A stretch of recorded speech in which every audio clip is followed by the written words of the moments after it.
time for the King's Court, the Nashua Telegraph's sports podcast featuring Tom King. Hi, everybody. I'm Tom King, and my court jester this week is George Sione. George, we are here for the second podcast that we're doing, and I think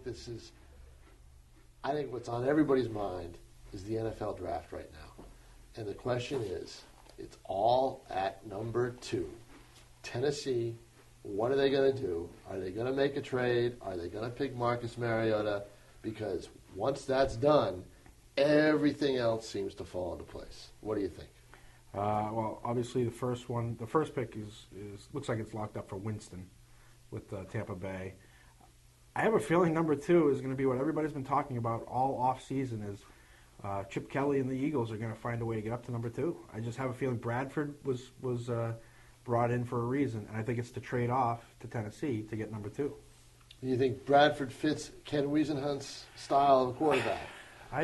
That's the question. Well, Ken Wiesenhunt is a very specific coach, and he has a very specific style. And right now, who he's got doesn't seem to fit it. Said Mariota doesn't fit it either, and that's the question.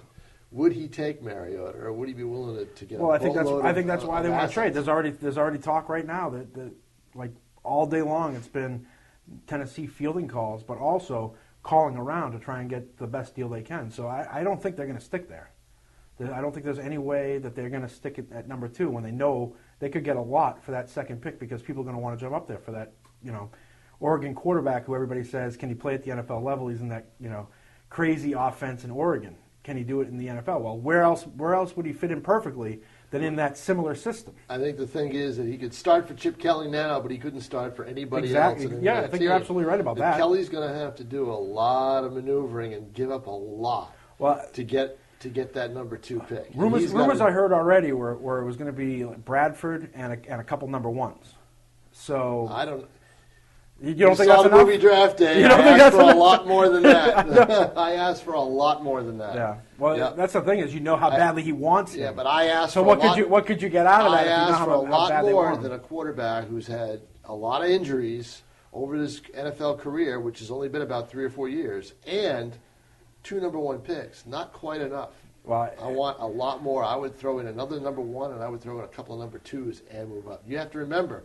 Look at what Mike Ditka did. He traded his entire draft for a one player. I was going to say, it's not going to be that radical. It's not going to be the Mike Ditka trade. But Tennessee, it'll be a decent amount. I think a couple number 1s, and I think maybe a number 2 or a couple number 2 or number 3, something like that. I don't think it's going to be as crazy. In the past few years, we haven't seen that many crazy off the wall trades, and I think they know Philadelphia is the team that wants them. I don't see how much they can get from other teams to move up to number 2. All right. Let me put this question to you. Are you comfortable? You're Tampa Bay. You're Lovie Smith. Are you comfortable taking Jameis Winston? No. Why not? I don't like crab legs. You don't like crab legs? I knew it. I knew that's what you would say. No, if I was him at number 1, I'd be thinking about trading. But, they're going to take him. A Florida guy, the people down there that, block out. It's not like he's been actually charged with something. He has, he's not getting put in jail. It's the hometown guy. They think about how many tickets they could sell right away because people are just going to go nuts over him. I just think it's going to go.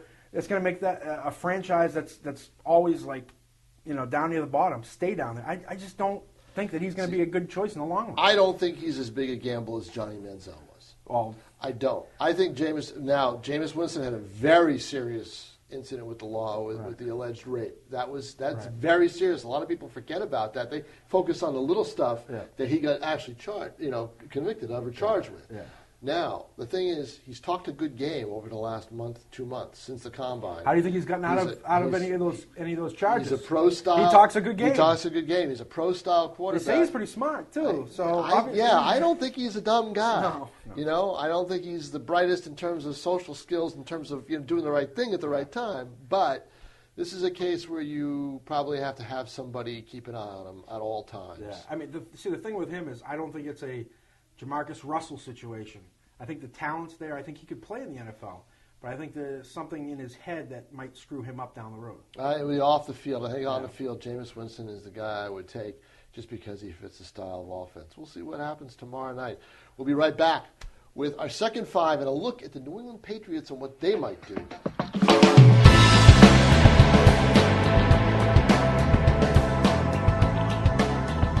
Welcome back. Tom King along with George Sione.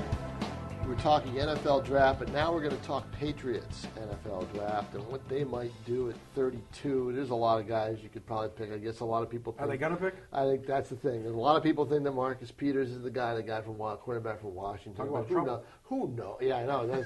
Who knows? Got kicked off his team.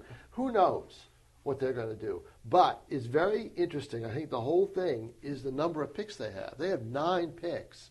All right? They can't possibly sign all those guys because it leaves them with only about 5 or 6 open roster spots for rookie free agents. Right. They want a lot more than that. They want a lot more flexibility. So what do you do, Tom? So I trade up. I unfortunately, George, I can't call you an ignorant slut this time because I agree with you. And you know what I even do to sweeten the pot and get up in the top 10? I trade Garoppolo along with that first round. No, you do not trade Jimmy Garoppolo. Yeah, why not, Tom? No, because Jimmy Garoppolo is, I think he's got it. So let me ask you a question then. Yes, okay. Is they don't need a top 10 pick. No, let me ask you. They could use a top 10 pick that can play right now on the defensive side. Let me ask you a question. Mm-hmm. Tom Brady, how much longer do you think he really has at this level? Because if you say 3 years, there's no point in keeping Garoppolo. It's a waste. I say 3 years. Well, then it's a waste to keep Garoppolo. Why are you wasting a roster spot on a backup quarterback when you can have a guy on the defensive side, whether it's the next Darrelle Revis or it's an actual end, a pass rushing end that can help you now because and get NFL, you another ring for Brady before he's done in 3 years. Quarterbacks are hard to come by, and I think this guy is the future. But he's a waste if you really think Brady's going to sit there for 3 more years and be able to play at this level. There's no point in keeping him that long. Well, even Aaron Rodgers was on the field within 3 Why do you think they drafted him at number 2?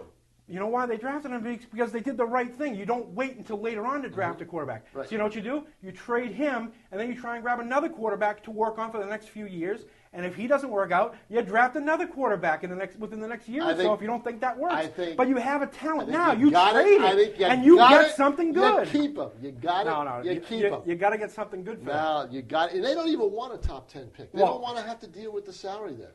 They don't want that. All right? They're fine where they are.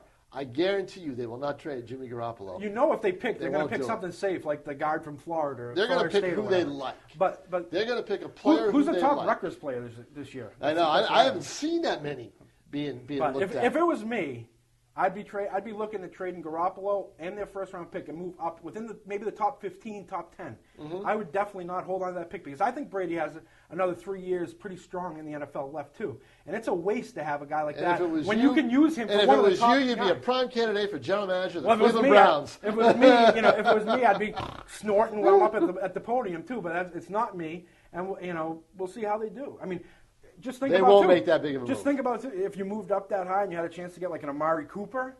And you actually had somebody you could pair with Brady for the next 3 years that could start right away as a receiver. I'd be afraid of having not somebody in 3 years to throw to Amari Cooper. That's what I would be afraid of. But that's the thing is you keep working on drafting a quarterback. You don't just because you have the guy who has it, you can get something for him. You've done it with Mallet. Now you do it with this guy. This guy you keep. This guy you resign. This guy is. You think Mallet was on?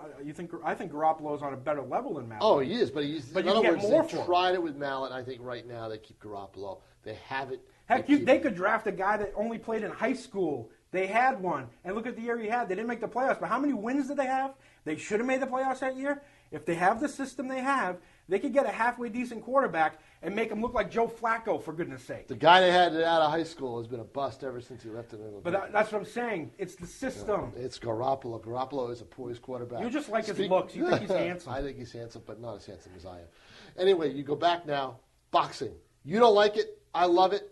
Merriweather, Pacquiao, do you pay the $100 to watch it? I wouldn't pay $25 for that. You're talking to a guy who used to televise boxing. I used to have to wear a tuxedo in the ring, for crying out loud. And if you still like boxing, you've also been hit in the head a few times. So I think boxing needs a fight like this. I just don't think it needs a poster child in Floyd Mayweather. Do you think it's who's a very bad guy. Do you actually think it's going to be as good a fight? Do you really think it's going to be a good fight? I think it would have been a great fight 4 years ago. Yeah. All right, now I think it's going to go the distance. It's going to be a points fight. And the one thing, the last time I paid for a fight on a pay-per-view, it was over within the first round. That I wouldn't want. Was it when Tyson lost? I don't think it was. I don't even think it was a heavyweight fight. Yeah.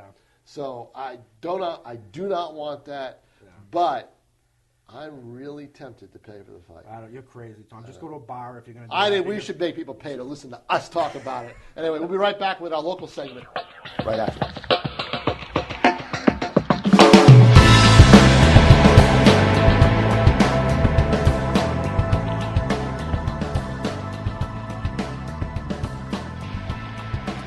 Welcome back to the final period of the King's Court. Now I have a new court, Joe Marshallana, to talk about local sports. Joe, I think the first question right now, especially with BG and Pinkerton playing each other on Monday, is boys lacrosse. Right now it looks like it's BG. Until we see what happens Monday, it's BG and Bedford. How do you look at those two teams? Yeah, it looked like a three-team race going into this season, and then when Bedford went and put a hurting on Pinkerton a couple weeks ago, 19-7, I think was the final score. Something. It was a big score. I think double digits. I'm not exactly sure. Don't remember the final, but it looks like a two-team race now, especially with BG. They go down into Massachusetts a couple weeks ago and beat a good Needham team. Bedford's win streak is up to, I believe, 67 games in a row. They got a big one coming up Saturday against Lexington, Mass. When these two teams meet on the 14th of May, this could be one of the biggest, I guess, lacrosse events that has been here in some time. I mean, these draw pretty good crowds, not crowds compared to maybe a final or anything like that. This crowd could be like that. It's going to be played up at Bedford under the lights. And I think it's going to be probably one of the better games in the last few years. Think you could draw a four-figure crowd? It could, yeah. I think it definitely could, especially given it's a Thursday night. There's not a lot of other stuff going on Thursdays. That part of it they plan pretty well.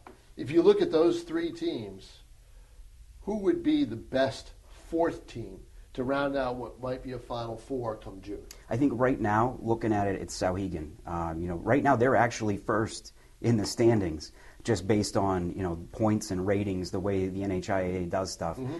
They still have to play all three of those teams, Pinkerton, Bedford, and BG.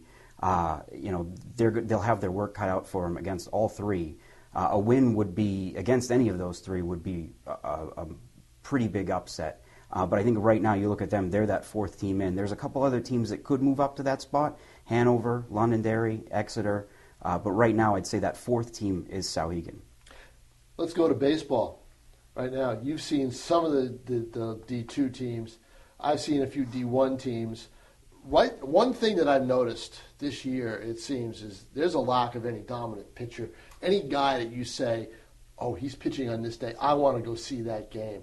You get that impression too? Yeah, it doesn't really feel like there's any team that's way above anyone else. You look at Division I, and there's Exeter that's undefeated.